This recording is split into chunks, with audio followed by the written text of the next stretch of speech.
Yo, hello guys, balik lagi sama gue, Jak Nalin. Oke, Android 10. Ngomongin masalah Android 10, kayaknya udah lama banget nggak ada update-nya di Redmi Note 8 Pro. Terakhir kalau nggak salah sih gue pakai Android 10 itu masih di CR Droid ya, yang non CFW versi 6.17.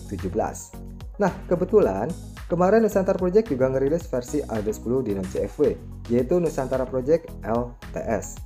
Sebenarnya sih gue sendiri juga penasaran ya, sehebat apa performa dari Nusantara LTS-nya ini, yang katanya merupakan salah satu kostum buat kalian yang suka bermain game.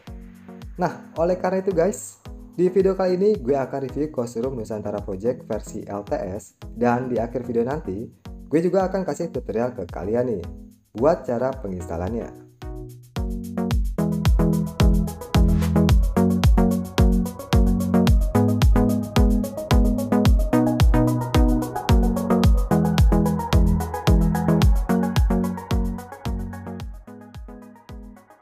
Oke, di update versi LTS, Nusantara Project berada di Android 10 ya, dengan security patch bulan Mei 2021. Kernel yang dipakai adalah kernel dari Quantum Killer N versi 4.14.232. Dan untuk Linuxnya dari ROM ini berada di dalam Pervasive ya. Pada tampilan awal masih sama aja ya, dengan versi yang 1.1. Kemudian launcher yang dipakai adalah Nusantara Launcher. Buat fitur yang disediakan di sini udah termasuk lengkap. Mengganti icon, mengatur grid, dan mengubah ukuran icon udah bisa dilakukan di dalam launchernya ini. Nah, Nusantara Project versi LTS yang keluar di Redmi Note 8 Pro masih belum include ya dengan GApps-nya. Jadi jangan lupa, kalian perlu install GApps-nya terlebih dahulu setelah kalian menginstal ROM-nya ini. Next, untuk aplikasi yang dibawa sudah cukup lengkap, dan di ROM ini juga udah menanamkan aplikasi dari IMX Camera. Pas gue coba ya, kamera ini buat ngambil foto, kayak sih masih ada sedikit bug ya, yaitu ketika gue melakukan pengambilan foto, IMX Camera ini tiba-tiba keluar sendiri. Nah, buat cara betulin bugnya ini, kalian cukup masuk aja nih ke menu setting, terus masuk lagi ke watermark, dan device watermark yang ini jangan kalian centang ya. Nanti IMX kameranya sudah bisa digunakan kembali buat foto-foto. Lalu buat hasil fotonya menurut gue udah cukup bagus yang dihasilkan oleh kamera IMX-nya ini. Baik itu menggunakan kamera utama, kamera mode wide, mode 64 megapiksel, dan juga dengan menggunakan mode malam. Tapi untuk mode portrait kayaknya masih sama ya, seperti kostum ROM lainnya, masih belum bisa kita gunakan di dalam ROM-nya ini. Nah, untuk hasil foto dengan menggunakan IMX kamera, kalian bisa lihat di sini ya.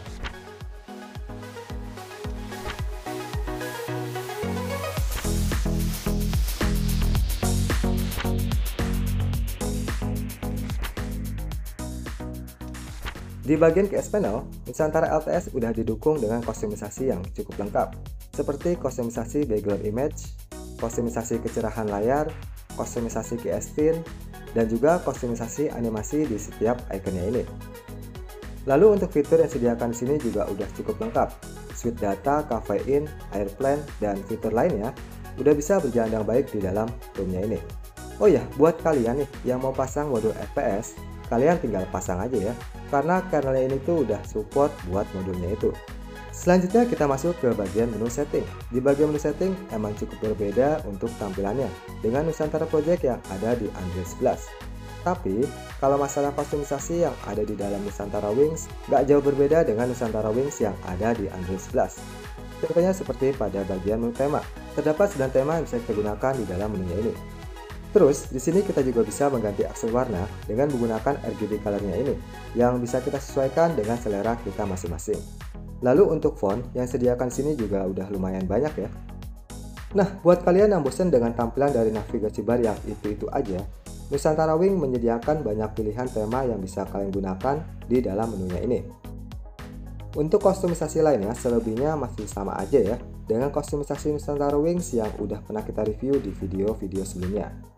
Terus kalau buat fitur, Nusantara Wings juga memiliki fitur yang cukup lengkap. Contohnya seperti fitur dari screen animasi, musik equalizer, dan fitur dari split screen, jadi membuat ROM-nya ini semakin lengkap untuk fitur dan kostumisasi yang disediakannya. Oke, waktunya sekarang kita coba tes buat masalah performa. Tes pertama gue coba pakai aplikasi Antutu. Di aplikasi Antutu, skor yang dihasilkan oleh ROM-nya ini dengan menggunakan stok kernel mendapatkan skor sebesar 314.825 poin.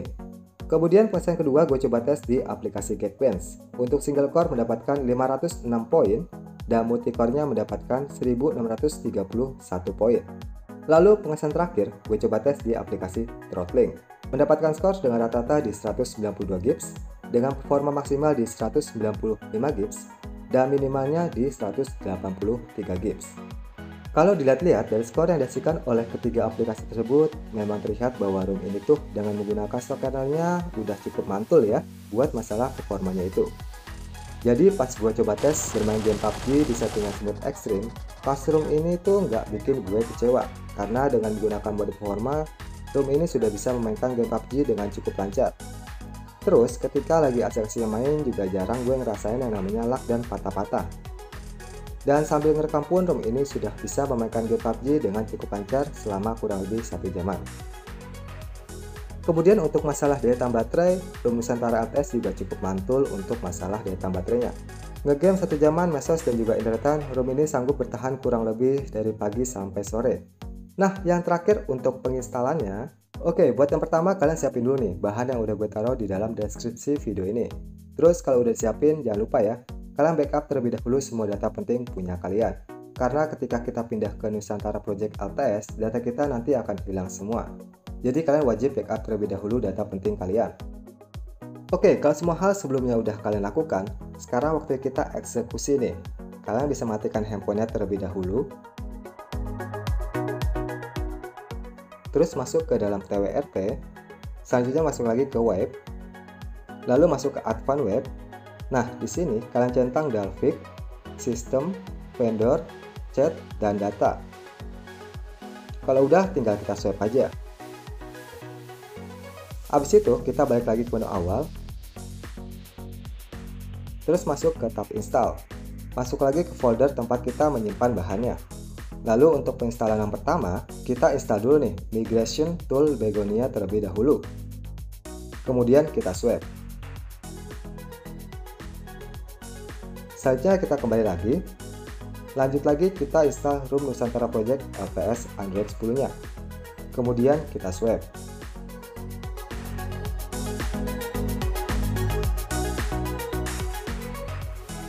Kalau udah selesai, kita balik lagi. Yang terakhir tinggal kita install Grabs-nya. Lalu kita swipe. Nah, kalau udah semua, jangan di-reboot ya. Kita kembali lagi ke menu awal. Habis itu masuk ke tab web, lalu pilih format data, kemudian kita ketikkan yes di sini. Lalu tinggal kita enter aja. Nah, kalau udah, kita kembali lagi ke menu awal. Terus masuk ke tab reboot. Nanti di sini tinggal kita pilih reboot system. Terus kalian tinggal tunggu aja deh sampai masuk ke dalam ROM-nya ini. Gampang bukan? Nah, itu deh guys, review dan tutorial cara install Nusantara Project LTS Android 10 di Redmi Note 8 Pro. By the way, gimana nih? Kalian tertarik mau menggunakan ROM ini? Jangan lupa komen di bawah ya. Oke guys, kalau gitu gue Jack Ralin, sampai jumpa lagi di video berikutnya ya.